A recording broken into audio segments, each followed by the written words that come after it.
YouTube. Da, știu că am venit așa. Dar vreau să vă arăt ceva. Și nu mai... Și mă tem că nu o să mai pot face videoclipuri. Nu știu, n-am citit tot, dar când am văzut că... Unde-i emailul? Păi, Doamne. Deci, îmi pare foarte rău.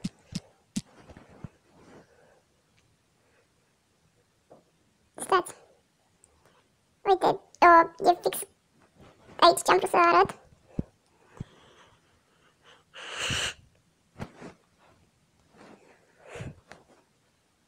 Deci, da. Dacă vreți, puteți să-l văd dezabonați sau așa, că nu o să mai fac videoclipuri. Uitați.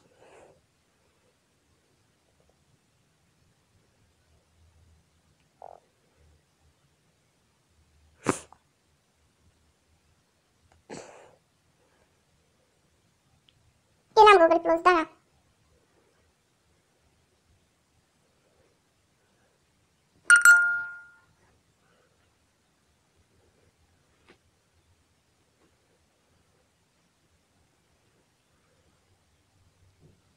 Nu mai voi putea să creezi profiluri sau pagini.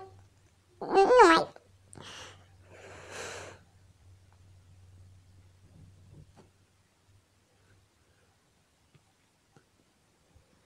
Deci, ați văzut tot. Ce să mai zic? Ce să mai zic? Ce să mai zic? Că nu o să mai am YouTube? Asta am zis. Adică nu că nu o să mai am YouTube, o să am YouTube, dar nu o să pot face videoclipuri, așa cred. Nu. Puteți să vă dezabonați, puteți să faceți orice, eu nu mai fac YouTube. Deci. Of, bine. Deci, nu.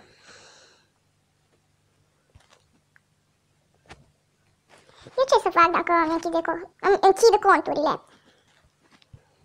O să-mi fie dor de contul ăsta.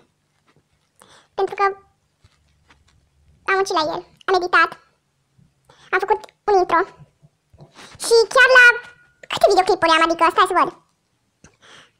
Am 1, 2, 3, 4, 5, 6, 7, 8, 9, 10, 11, 12, 13, 14. La 14 videoclipuri am 7 abonați. Deci la doar 14 videoclipuri am 7 abonați. Și nu vreau să-i pierd. Pentru că eu vă iubesc. Că eu îmi iubesc abonații. Și de 7. Deci nu-s mulți, eu iubesc. Poate să am un cont nou, dar nu știu dacă o să am un cont nou. Așa că... Pentru că o zis că... Așa, nu o să mai pot să fac. Opa. Ce să fac? Na.